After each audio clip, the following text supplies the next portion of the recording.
네, 어제 하루 코로나19 신규 확진자가 143명 발생했습니다. 직장과 학교, 지하철역 등에서 일상 감염이 계속 확산되고 있습니다. 네, 한편 식약처가 겨울철 대유행을 대비해서 코로나19 항원 항체 진단 검사 2종을 정식 허가했는데요. 관련 내용들 천은미 이대목동병원 호흡기내과 교수와 함께 알아보겠습니다. 교수님 어서 오세요. 안녕하세요. 안녕하세요. 네, 코로나19 신규 확진자 143명입니다. 보면 우려되는 부분이 어제는 좀 해외 유입 사례도 좀 많이 늘어서 수치가 전반적으로 많이 올라갔었는데 오늘은 지역 감염 사례만 128명입니다. 이렇게 계속 세 자릿수, 그것도 지역 감염 사례에서 점점 좀 늘어나고 있는 수치를 지금 어떻게 좀 진단을 하고 계신지 먼저 여쭤보겠습니다. 이 코로나19 감염이 이제 초기와는 달리 이렇게 뭐 가족 친지 모임뿐 아니라 직장 생활 그리고 네. 뭐 사우나, 은행, 시장 우리의 일상 생활에서 지금 나오고 있죠. 네. 그러다 보니까 지역사회 감염이 우리도 모르게 전반적으로 더 퍼져 있고 그것이 겨울과 맞물려서 아주 밀접하게 사람들이 모이면서 확산이 되고 있고 예. 해외에서는 확산세가 많다 보니까 해외 입국도 줄지를 않고 이 세 가지가 같이 병합이 돼서 확산세가 증가되고 있다고 생각합니다. 네, 오늘 이런 수치들을 보고 느꼈던 것이 서울과 경기, 인천에서 88명이 나온 데다가 지금 나오고 있는 장소들 보면 실생활과 굉장히 밀접한 곳들이라는 게 문제거든요. 그래서 지금 수도권의 1.5단계 격상을 방역당국은 앞으로 2, 3주 정도 더 볼 걸로 보이는데 2, 3주면 좀 늦어버리는 게 아닌가 이런 걱정도 됩니다. 네, 지금 지방은 이미 4개 도시에서 1.5단계로 격상을 했습니다. 1.5단계 기준을 맞추기 위해서 뭐 100명, 50명을 맞추다 보면 그 사이에 지역사회 감염은 더 많이 퍼질 수가 있기 때문에 수도권에서도 물론 경제도 중요하지만 이 확산세가 어떤 추이를 따라 가냐에 따라서 저는 이번 주 정도에 계속 이렇게 상승세를 탄다면은 다음 주라도 격상을 하는 것이 선제적으로 하는 것이 훨씬 효과적이라고 생각합니다. 좀 더 서둘러서 해야 된다. 네, 그러니까 선제적인 맞습니다. 조치가 필요하다라는 말씀이신데 만약 그렇게 된다면 또다시 우리가 그 거리두기 단계를 세분화해서 좀 지침을 마련을 했던 것이 그대로 지켜지는 게 아니라 그럼 또 그거의 기준에 또 앞서서 또 뭔가 조치가 이루어지면 그 조치에도 변화가 필요한 게 아니냐 이런 이야기가 또 나오지 않을까요? 이 부분은 어떻습니까? 네, 조금 그럴 수도 있을 것 같습니다. 사실 이제 1.5단계로 상향을 하더라도 어떤 제한보다는 약간의 이용을 조금 제한한다든지 인원수 이런 거리두기 그런 것들만 조금 조정이 되는 거기 때문에 실제적으로는 사실은 조금 효과가 떨어질 수도 있거든요. 예. 그러다 보면 또 조정을 다르게 해야 되지도 않을 수 있을까. 네, 그런 점도 분명히 나올 수 있다고 생각합니다. 네. 근데 헬로윈데이가 지금 한 12일 전에 있었잖아요. 네. 헬로윈데이 전보다 지금 후에 좀 늘어난 걸로 보이기도 하고 지금 여파는 거의 다 끝났다고 10일 정도 지났으면 끝났다고 봐도 되는 건지 어떻습니까?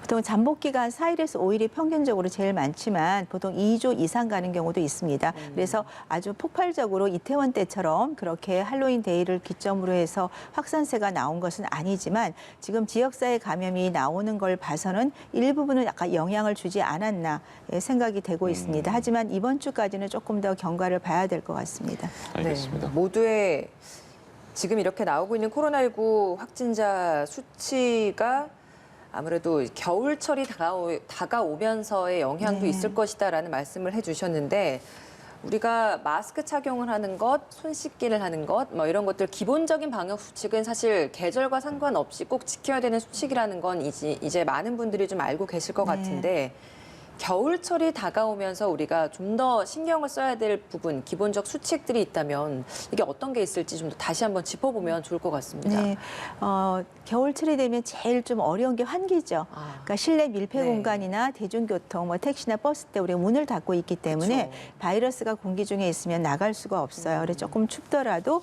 정기적으로 환기하는 게 굉장히 중요하고요. 또 인체의 면역이 떨어지게 되면 바이러스는 훨씬 악화를 많이 시키기 네. 때문에 우리가 밖에서 야외 활동을 통해서 운동도 하고 비타민 D 섭취도 충분히 해주시고 또 이 바이러스는 건조할 때 가장 인체에 침투를 잘하기 때문에 충분한 수분 섭취도 굉장히 중요하다고 생각합니다. 또한 우리가 마스크 착용을 강조를 하고 있는데 지금 이렇게 흘러오는 추세를 보니까 가장 감염이 많이 되는 것이 우리가 대화 중에 대화를 근데 많이 할 때 보통 마스크를 못 쓰는 경우는 식사 전후 그죠? 그쵸. 음료를 드릴 때 전후에 네. 습관적으로 마스크를 내렸다 안 쓰시게 되고 대화를 30분 이상 하시면서 감염이 제일 많이 되는 것 같아요. 그래서 우리가 마스크를 쓸 때 그렇게 식사 전후에 우리가 마스크를 착용하는 것을 꼭 인지를 했으면 좋겠습니다. 그러니까 전체적인 그런 수칙들도 중요하지만 면역 상태를 좋게 하는 것도 중요하기 때문에 뭐 말씀하신 환기나 습도도 중요하지만 춥다고 너무 집에만 있으면 안 되고 네. 운동도 조금 하는 게 네, 좋겠죠. 햇빛을 많이 쬐야 되고요. 햇빛을 쬐도 바로 비타민 D 형성이 안 되기 때문에 지금부터 하여튼 주말이라도 좀 뭐 산이나 야외를 가시는 게 좋고 또 실내에만 있는 경우는 사실은 비타민 D나 아연 같은 거를 조금 보충하는 것도 좋은 방법입니다. 알겠습니다. 그 어제 식약처가요 코로나19 항원 항체 진단 검사 한 종씩 총 2종을 정식적으로 허가를 했습니다. 이게 지금 PCR 검사, 유전자 증폭 검사랑은 지금 결이 좀 다른 네, 검사법이죠. 맞습니다. 어떻습니까? 우리가 쉽게 독감 검사를 하러 가시면 바로 검사를 하죠. 네. 그거랑 같은 거라고 생각하시면 됩니다. 그래서 항원을 검사하는 거고 보통 30분 이내에 우리가 진단을 할 수 있기 때문에 지금처럼 확산세가 많이 되고 겨울철이 왔고 독감과 겹칠 때는 굉장히 필요한 검사라서 여러 예. 번 말씀을 드렸던 것 같고요. 특히나 이렇게 갑자기 폭발적으로 발생하는 뭐 학교라든지 일반적으로 정기적으로 검사가 필요한 요양시설이라든지 이런 곳에서는 우리가 정기적으로 검사를 할 수 있고 또 공항 검역에서도 사실은 와서 코로나 검사를 와서 얼마 있다가 며칠 이내 하는데 공항 검역에서 바로 검사를 할 수 있다면 훨씬 또 빨리 진단을 할 수 있어서 또 격리도 효과적으로 할 수 있고 여러 가지 좋은 점이 있습니다.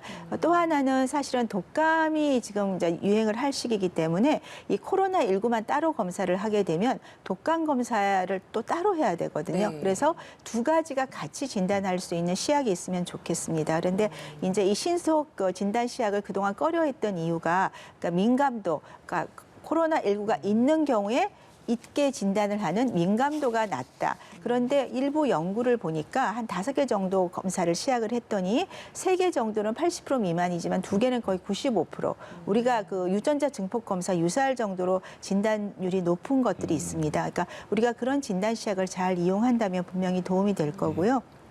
항체 검사 같은 경우는 우리가 해외로 나가는 분들한테 이미 면역이 있다는 걸 조금 제시를 할 수 있고 또 국민을 대상으로 빠른 항체 검사를 시작을 하면 우리들이 한 뭐 몇만 명 정도 수도권에서 검사를 하면 또 우리의 그 항체율을 알 수 있기 때문에 그것도 도움이 될 것 같습니다.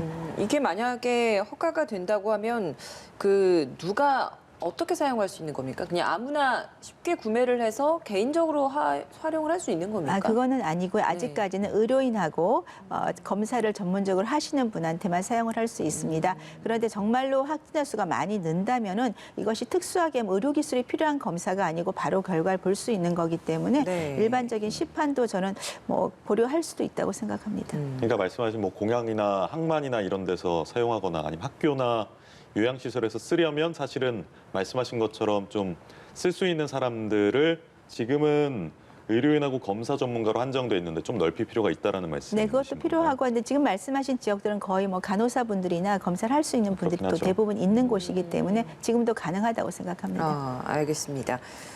코로나19 확진자가 나오면 보통은 그 같이 사는 가족들과도 분리가 돼서 격리가 돼야 되는 것도 그러니까 확진이 되면 치료시설로 가지만 접촉자로 분류된 사람은 그때부터 이제 자가 격리를 해야 네. 되는 게 사실인데 맞습니다. 사실 같이 머물고 있는 가족들과의 격리가 철저하게 지켜지지 않는 경우들도 많이 있는 것 같습니다. 좀 혼자서 격리할 수 없는 분들 같은 경우에는 임시 생활 시설 같은 뭐 거처를 좀 마련을 해주는 경우도 있다라고 하는데 이것조차도 지금 포화 상태라고 하더라고요. 네.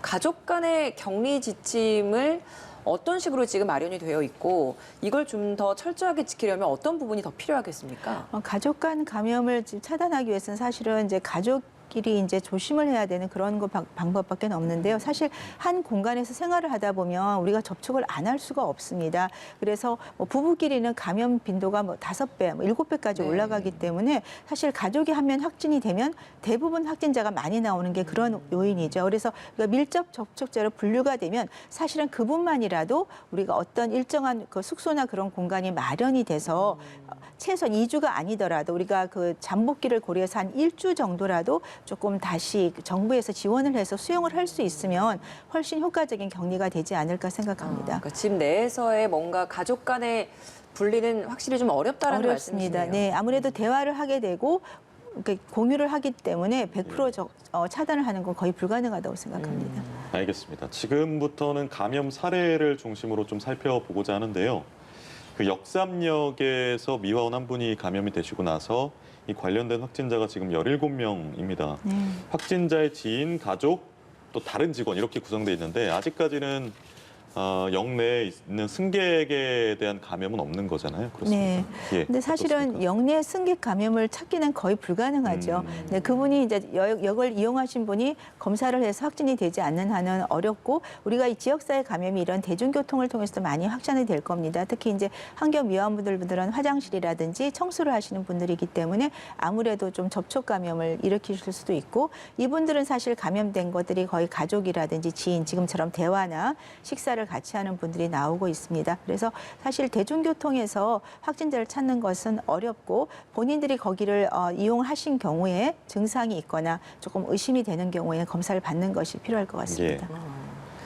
그 평택 주한 미군 관련된 확진 사례도 있었습니다. 용산에 있는 국방부 직할 부대에서 있는 사람이 확진이 된 상황인데 여기에서 지금 7명이 나오지 않았습니까? 근데 이 중에 한 명이 국방부 영외에 있는 교회를 다녀온 사실이 좀 드러났습니다. 저희가 뭐 군부대 내에서의 확진 사례를 많이 언급을 했습니다만 그 일반 지역 사회로의 확산은 되지 않았다라고 했던 이유가 그 안에서의 생활들이 많았기 때문인데 지금 이 사례 같은 경우에는 굉장히 좀 영외에서의 활동이 좀 자유롭다 보니까 이런 부분에 있어서의 좀 통제나 이런 것도 좀 어렵지 않나. 그러니까 이번 사례를 좀 어떻게 좀 보고 계신지 궁금합니다. 네, 그렇습니다. 그러니까 제한된 공간에 있으면 그분들을 이제 검사를 하실 수가 있는데 이분 같은 경우는 이제 영해 바깥을 돌아다니셨고 네. 교회도 가셨고 예. 그러다 보니까 일반적인 지역사회 감염의 요인이 될 수가 있는 거죠. 그래서 사실은 이제 이렇게 어떤 회사라든지 이런 한 곳에서 그 확진자가 나오면 그것만 검사를 하는 게 조금 있는 것 같아요. 네. 그런데 일반적으로 이제 뭐 이런 강남 같은 경우는 굉장히 인구 밀도가 높지 않습니까? 그렇죠. 그런데 한 건물에서 나온 경우는 그분이 거기에만 있는 게 아니고 그 주변에 음식점이라든지 이용 공간이 굉장히 넓거든요. 그래서 좀 폭을 넓게 검사를 해 보시면 저는 좀 더 확진자를 더 빨리 찾을 수 있다고 생각하고 이런 경우도 좀 그 사례에 속한다고 생각합니다. 알겠습니다. 지금 전 세계적으로 화이자가 화두인 상황인데 국내 한 제약회사에서 연말쯤엔 4, 5일 만에 바이러스를 사멸시킬 수 있는 항체 치료제를 선보일 수 있을 것이라는 보도가 나온 상태입니다. 실제 어느 정도로 이게 임상시험이 진행이 된 거고 코로나19 치료제로서의 효과를 어느 정도로 예상을 할 수가 있을까요? 네, 이 항체 치료제는 이제 트럼프 대통령이 사용한 항체 치료제 종류죠. 그래서 우리는 국내에서는 셀트리온이 지금 임상 1상에서 국내 환자, 경증 환자를 대상으로 네. 18명을 사용을 했더니 임상 호전 기간 호전이 44%에서 그러니까 약물을 투여한 경우에 더 빨리 됐고 대부분 중증으로 가는 경우는 거의 없었다고 합니다. 예. 이 항체 치료제는 이 바이러스가 인체에 들어와서 세포에 결합하기 전에 이미 이제 결합을 해서 바이러스 증식을 차단하는 효과가 있죠. 그렇기 때문에 초기 환자한테 효과가 있고요. 또 밀접 접촉자나 무증상 감염자에게도 예방을 조금 할 수 있는 효과를 갖고 있습니다. 그래서 예방접종으로. 임상 2상과 3상을 지금 진행 중이고 셀트리온에서는 2상을 올해 연말까지 완료해서 긴급 승인을 받으면 국내에서 사용을 할 수 있고 이미 10만 명 정도의 그런 걸 생산을 해놨다고 합니다. 그래서 국내에선 바로 사용을 할 수 있을 것 같고요. 미국 같은 경우는 일리가 긴급 승인을 받았습니다. 네네. 그래서 아마 미국은 바로 사용을 할 수 있는 상태고 그래서 사실은 이 코로나19의 백신도 중요하지만 지금처럼 이런 항체 치료제처럼 초기 치료에 도움이 되고 예방을 할 수 있는 약제가 개발이 됐기 때문에 터널의 끝이 좀 보이고 있다고 생각합니다. 희망적인 소식들이 그래도 하나둘씩 좀 네. 전해지는 것 같습니다. 오늘 말씀 여기까지 듣겠습니다. 천은미 이대 목동병원 호흡기내과 교수와 함께했습니다. 고맙습니다. 고맙습니다. 감사합니다.